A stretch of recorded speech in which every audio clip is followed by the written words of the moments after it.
კვინტრაძის სტუდია დღის 4-ზე.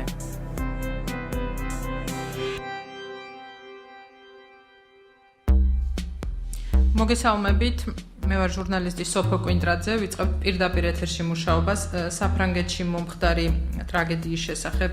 დღეს მთელი დღეა ინფორმაციები ვრცელდება, მოგეხსენებათ, შემზარავი ფაქტი მოხდა ქალაქ ნიცაში. სატვირთოს მძღოლი შეიჭრა ადამიანთა, ასე ვთქვათ, ნაკადში და 84 დაღუპულია ამ დროისათვის, მათ შორის 10 ბავშვი, 100-ზე მეტი დაშავებული და 18 მათ შორის არის ძალიან მძიმე მდგომარეობაში. უმძიმესი ვითარებაა საფრანგეთში. ჩვენ ახლა ბოლო ინფორმაციებს თუ რა ხდება ნიცაში და ზოგადად მთელს ქვეყანაში, ამის შესახებ გავესაუბრებით ქალბატონ ეკა სირაძე დელონეს, ჩვენს ელჩს საფრანგეთში. მოგესალმებით ქალბატონო ეკა.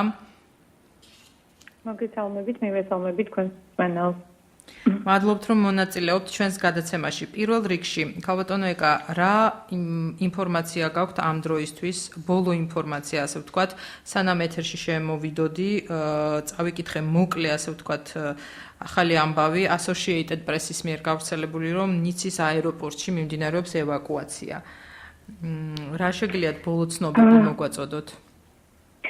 იცით რა, მეც გავიგე ამის შესახებ, თუმცა ფრანგულ მედიაში ვერ მოვასწარი უბრალოდ, რომ ეს ინფორმაცია გადავემოწმებინა. ვიცი ზუსტად, რომ რესპუბლიკის პრეზიდენტი და პრემიერ-მინისტრი ჩავიდნენ ნიცაში და რამდენიმე წუთის წინ ნიცის აეროპორტში იყვნენ, იმიტომ რომ ჩაფრინდნენ პარიზიდან. მაგრამ გავრცელებული ინფორმაცია აეროპორტის ევაკუაციის შესახებ არ შემიძლია არც უარყო და არც დავადასტურო, იმდენად რამდენადაც ვერ მოვასწარი, მე თავად გადამოვწმებინა დეტალურად ეს ინფორმაცია. კი ბატონო, სხვა მხრივ რა ვითარებაა ამჟამად ნიცაში? დანამდვილებით ვერ გეტყვით რა ვითარებაა, ბუნებრივია მძიმე ვითარებაა, მოგეხსენებათ მე თავად პარიზში ვარ. ნიცაში მობილიზებულია დიდი რაოდენობით სამართალდამცავები, უსაფრთხოების ოფიცრები და ასე შემდეგ. მიდის გამოძიება, ეს პიროვნება, რომელიც იდენტიფიცირებულია, რომელიც შეიჭრა სატვირთო ავტომანქანით და ხალხის გადასვლის 2 კილომეტრის მანძილზე ფაქტიურად გაჭრილი და ყველანაირი გზა დახვდა. ეს პიროვნება არის იდენტიფიცირებული როგორც იცით და რამდენადაც ვიცი, მის სახლში, ანუ საცხოვრებელ ბინაში ჩატარდა ჩხრეკა. ამ ჩხრეკის შედეგი რა არის? ამ ეტაპზე ეს ინფორმაცია არ არის გავრცელებული. თუმცა ვიცით, რომ არის 21 წლის პიროვნება, რომელიც არის ტუნისელი წარმოშობის ფრანგი, საფრანგეთის მოქალაქე და ამჟამად საცხოვრებლად იყო გადასული ნიცაში. კი ბატონო, ქალბატონო ეკა, თუ არის რაიმე ინფორმაცია, ვთქვათ, ამ ადამიანის კავშირთან, იგივე რომელიმე ტერორისტულ ორგანიზაციასთან, ვთქვათ, ISIS ან Al-Qaeda, ბევრი ვერსია ვრცელდება მედიაში, საინტერესოა რას წერს, ვთქვათ, ფრანგული მედია ან რა ინფორმაციები აქვთ იგივე დიპლომატიურ წრეებში.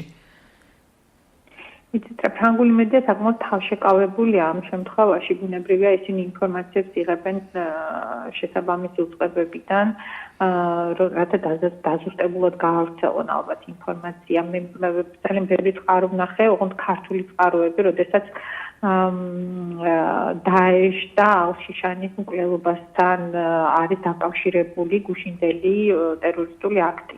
მიუხედავად იმისა, რომ კვალიფიკაცია ამ ასეთ გუშინდელ აქტს საშინელს ცალსახად ტერორიზმის და ტერორისტული არ აქვს, იმიტომ რომ ჯერ ყოველ შემთხვევაში რაც მე ვიცი, შეიძლება რამდენიმე წუთი არ მინახავს უბრალოდ ინფორმაციები და უკვე რომელიმე ტერორისტულმა ორგანიზაციამ აიღო ეს თავის თავზე. მაინც ცდილობენ, რომ ესე ცალსახად ტერაქტი არ ახსენონ, როგორც ასეთი. თუმცა პრემიერ-მინისტრი თავისი გამოსვლის დროს საუბრობდა ტერორიზმზე საპასუხო ქმედებებთან დაკავშირებით, გეგმებზე და ცალსახად ახსენებდა ტერორიზმს როგორც პრინციპში აი ამ აქტის განმახორციელება. დიახ, მე წავიკითხე მაგალითად BBC-ზე ოლანდის ციტირება, რომ მთელი საფრანგეთი არის დღეს ისლამური ტერორიზმის საფრთხის ქვეშო. ესეთი განცხადება გააკეთა მან. კი ბატონო, კი. ნამდვილად რესპუბლიკის პრეზიდენტმა თქვა ამის შესახებ და პრემიერ-მინისტრმა აღნიშნა, რომ ეს არ არის ბოლო. და ბუნებრივია ჩვენს ყველანი ძალიან კარგად ვაანალიზებთ და ვხვდებით, რომ ეს ნამდვილად არ არის ბოლო ტერორისტული აქტის სამწუხარო. ქალბატონო ეკა, როგორც ვიცით, ნოემბრიდან მას შემდეგ რაც ასევე ძალიან მძიმე ტერორისტული აქტი განხორციელდა საფრანგეთში, რომელსაც 130-მდე ადამიანი შეეწირა, გამოცხადებული იყო ქვეყანაში ეგრეთ წოდებული საგანგებო რეჟიმი. და როგორც ვიცი, ამჟამადაც საგანგებო რეჟიმში იმყოფებოდა ქვეყანა. რას გულისხმობდა ეს საგანგებო რეჟიმი და ჩვენ როგორც ვიცით, ეს გულისხმობდა უსაფრთხოების ნორმების გაძლიერებას, მაგრამ მაინც მოხდა ასეთი, ასე ვთქვათ, შემძარავი ფაქტი. რაზე მიანიშნებს ეს ყველაფერი? ხომ არ არის აქ საუბარი იმაზე, რომ ვთქვათ, არ ვიცი, უსაფრთხოების სამსახურები, პოლიცია თუ ვისაც ევალება ეს ყველაფერი, რაღაცას ისე ვერ აკეთებდნენ, როგორც საჭირო იყო? პირველ რიგში გეთანხმებით, რომ საგანგებო მდგომარეობა იყო პარიზში ნოემბრის შემდეგ მუდმივად, რაც ძალიან დიდი შესაძლებლობებს აძლევდა უსაფრთხოების სამსახურებს, მათ შეეძლო დაეკავებინათ პიროვნებები, შესულიყვნენ ჩხება ჩაეტარებინათ და ასე შემდეგ და ვიცით კიდევაც ის ფაქტები ხნამდვილად არ მოუყვები, რამდენი ადამიანი იქნა დაკითხული, დაკავებული, ვინები გაჩხებილი და ასე შემდეგ. ეს ყველაფერმა მოგვიყვანა და ალბათ მნიშვნელოვანია რომ აღინიშნოს ესეც ფეხბურთის ევროპის ჩემპიონატამდე, სადაც აბსოლუტურად კოლოსალური რაოდენობის უსაფრთხოების ოფიცრები, სამხედროები იყვნენ ჩართული, რათა საზოგადოებისთვის უსაფრთხოების უზრუნველყოფა მომხდარიყო. რამდენადაც ჩემთვის ცნობილია, ხა შეიძლება არ იწერება ასე მედიაში, ძალიან დიდი რაოდენობის, საკმაო რაოდენობის ტერორისტული აქტების აღკვეთა მოხდა. ის პიროვნებები, რომლებიც პრინციპში ირიცხებოდნენ, ან შემჩნეული იყვნენ ტერორისტულ ორგანიზაციებთან კავშირში, ფაქტიურად საფრანგეთის უსაფრთხოებამ და უშიშროებამ მოახერხა და მათი ნეიტრალიზება გააკეთა საკმაოდ წარმატებულად, იმიტომ რომ დამეთანხმებით აი ფეხბურთის ერთი თვის განმავლობაში, როდესაც ფეხბურთის ჩემპიონატი მიმდინარეობდა, არ მომხდარა ერთ თუ არ ჩავთვლით ერთ ფაქტს, როდესაც ერთი ინდივიდი შეიჭრა და ორი პოლიციელი თოლქმარი მოკლა მათთან სახლში. სხვა ფაქტები იყო აღკვეთილი, მაგრამ საქმე იმაშია, რომ როდესაც აღკვეთა ხდება ტერორისტული აქტის, ამაზე როგორც წესი არც იწერება და ეს ინფორმაცია არ გამოდის. ამიტომ თავსახად ხა იმის თქმა, რომ საქმე კარგად არ შეასრულეს და არ მიიყვანეს ბოლომდე და ასე შემდეგ, ალბათ ცოტა ნაადრევი დასკვნა, კიდევ გამოძიება უნდა ჩატარდეს, რაღაც პასუხები უნდა გაეცეს შეკითხვებს, მაგრამ აქვე ალბათ გასათვალისწინებელია თვითონ ეს ტერორიზმის ცოტა ისეთი ჰიბრიდული რაღაც არის, რომელიც იწვლის ყველა შემთხვევაში და ყოველ ახალ ჯერზე იწვლის ფორმებს, განხორციელების გზებს, სტრატეგიებს და ასე შემდეგ. ის რომ სატვირთო მანქანა იქნებოდა გამოყენებული როგორც ტერორიზმის ერთ-ერთი ხელსაწყო, ამას ალბათ ვერ წარმოვიდგენდით 2 დღის წინ, ხო? უბრალოდ არ ვიფიქრებდით ამაზე.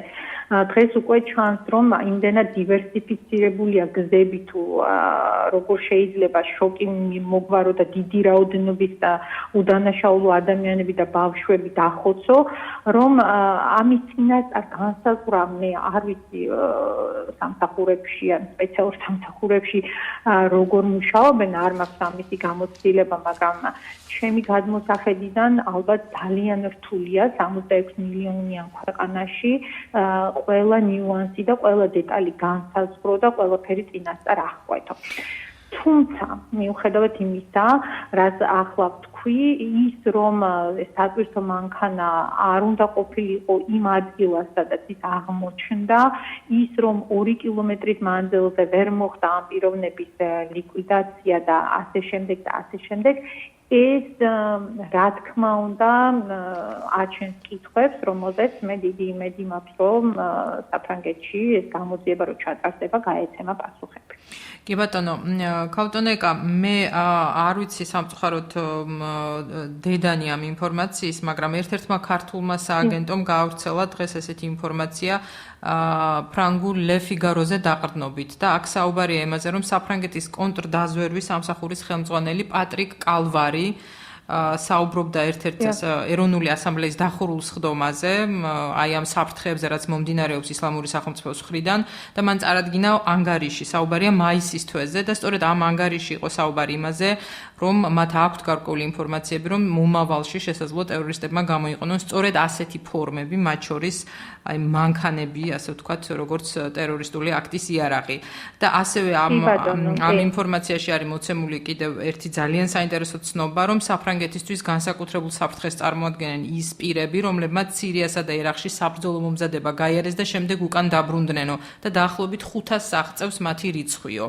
ანუ რეალურად რაღაც გარკვეული ინფორმაციები არსებობდა დაზვერვისთვის, თუ ეს ვთქვათ, ეს წყარო არის. კი ბატონო, რა თქმა უნდა, ესე იგი ის ფაქტი მე ნამდვილად არ ვიცი ბატონი კალვარის ანგარიში, სავარაუდოდ ეს დახურული ანგარიშია და მე არ მაქვს ეს ხელს და არ წამიკითხავს, თუმცა ის ფაქტი, რომ დივერსიფიცირება ხდებოდა, ვთქვათ, საშუალებების თუ როგორ მოახდენდნენ ტერორისტულ აქტებს, ეს ცნობილი იყო, ისიც ცნობილი იყო და ეს ასე ვთქვათ არ მხოლოდ ფრანგული სპეცსამსახურები, არამედ თვითონ დაეშის ისლამური სახელმწიფოს ორგანიზაციის ვებგვერდზე და მას მიერ მიმართვებში, გავრცელებულ მიმართვებში მუდმივად ამ ბოლო დროს იყო მოწოდებული, რომ დივერსიფიცირება გააკეთონ, გამოიყენონ მანქანები და ასევე გარდა ამისა ისიც კი იყო ნახსენები, რომ სანაპირო ზოლი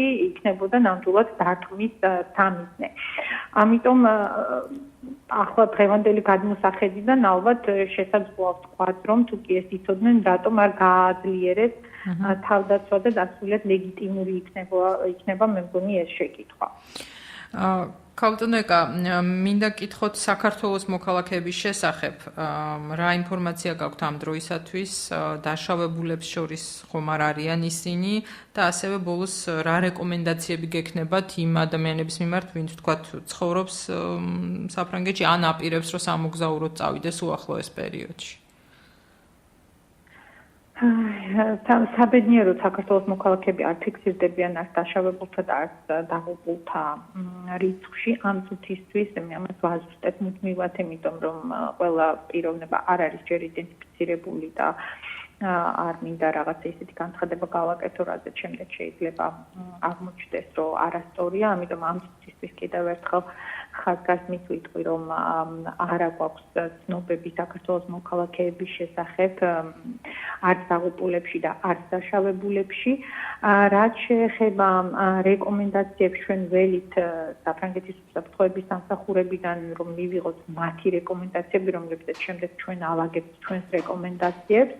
თუმცა ბუნებრივია კარგი იქნება, მაგრამ ეს გრძელვადი ამ პერსპექტივაში არა მხოლოდ დღეს, ხვალზე და ერთი კვირის განმავლობაში დღეიდან, თუ საქართველოს მოქალაქეები, რომლებიც იქნებიან საფრანგეთის ტერიტორიაზე, მოერიდებიან ხალხმრავალ ადგილებს, ხალხის თავშეყრის ადგილებს, ტურისტულ ადგილებს, ახლა მეტყვით, რომ საფრანგეთში რო ჩამოდიან, ბუნებრივია ყველა ტურისტულ ადგილებში მიდის და წესით როგორც წესია ეს ტურისტული ადგილები მეტნაკლებად დაცულია, მით უმეტეს აი ამ საგანგებო მდგომარეობის ფონზე, მაგრამ რადგანაც საფრანგეთი არის ერთ-ერთი მე მგონი ყველაზე მნიშვნელოვანი სამიზნე ამ ტერორისტული დაჯგუფებების, ალბათ მაინც კარგი იქნება თუ მოერიდება ჩვენი მოქალაქეები, მოერიდებიან ასეთ ადგილებში დიდი ხნით ყოფნას და გაჩერებას. მეტრო მაგალითად არის ასევე ერთი სამიზნე და ფეხით ვერ ივლის ხალხი, იმიტომ რომ არის დიდია, მაგრამ კარგი იქნება თუ რამე სხვა ალტერნატიულ წესსაც ნახავ. და ბოლოს მინდა გკითხოთ, როგორია განწყობა თავად საფრანგეთის მოსახლეობაში? თქვენ ბუნებრივია, ბევრი მეგობარი ყავთ, კოლეგა, ნაცნობი, ვინაიდან ეს ტერორისტული აქტები გარკვეულწილად ემსახურება ადამიანთა დაშინებას, ხო, მათი განწყობების, ასე ვთქვათ, შეცვლას. აი ამ ხრივ რა შეინიშნება საფრანგეთში, თანაც თუ გავითვალისწინებთ, რომ ეს არ არის პირველი, უკვე წელიწადზე მეტია ჩვენ არაერთი შემზარავი ესეთი ტერორისტული აქტი ვიხილეთ. კი ბატონო, მესამეა წელიწადნახევრის განმავლობაში ფაქტიურად ყოველ 8 თვეში ერთხელ გვიწევს აი ამ საზარელი საშინელი წუთების წამების საათების გამოვლა. ძალიან დამქანცველია ტერორიზმი მიმართულია ხალხის დაშინებისკენ და მე მგონი წარმატებით ახორციელებენ საკუთარ მისიას და მიზანს. თუმცა ამავე დროს ალბათ ფრანკი ხალხი საკმაოდ რაციონალური ხალხია, ყოველ შემთხვევაში ჩემი გადმოსახედიდან და იმასაც კარგად იაზრებენ, რომ სახლებში ვერ ჩაიკეტებიან და იმის გამო, რომ საშიშია, უბრალოდ ვერ შეწყვეტენ არსებობას და ცხოვრებას. და ალბათ არც აქვთ ამის სურვილი.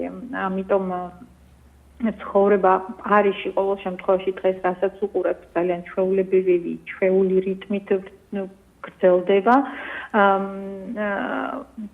რაც ეს იბრაზე არის ნამდვილად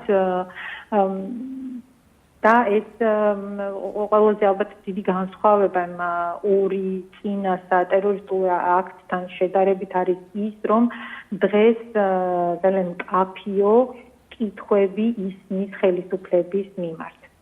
რაც არ იყო მაგალითად წინა ორი ტერორისტული აქტის დროს. ანუ ეს კითხვები არის მოდა ტერორისტული აქტიდან მეორე დღეს მაგალითად ესმის უფრო შექმული იყო საზოგადოება და დღეს საზოგადოების წარმომადგენლებით, პოლიტიკური წრეებით, პოლიტიკოსებით უკვე სვავენ ძალიან ხმამაღლად, მკაფიოდ შეკითხვებს თუ რატომ მოხდა, როგორ მოხდა, ხომ არ არის პარიზი უფრო დაცული ვიდრე სხვა ქალაქები და ასე შემდეგ. კი ბატონო, გასაგებია. ძალიან დიდი მადლობა ქალბატონო ეკა. მე ვუსურებ სიმშვიდეს მთელს საფრანგეთს, ფრანგ ხალხს და ვიმედოვნოთ, რომ ამგვარი ფაქტები აღარ განმეორდება. ეს ვფიქრობ, რომ მთელი ცივილიზებული სამყაროსთვის არის შემზარავი ტრაგედია. ქალბატონი ეკა სირაძე დელონე საუბრობდა სატელეფონო ხაზზე პარიზიდან. ჩვენ სულ რამდენიმე წამში დავბრუნდებით პირდაპირ ეთერში და ჩვენი სტუმარი იქნება თავდაცვის მინისტრის მრჩეველი გიორგი თავდგირიძე და გავაგრძელებთ ამ თემაზე საუბარს. რა ხდება ევროპაში უსაფრთხოების თვალსაზრისით.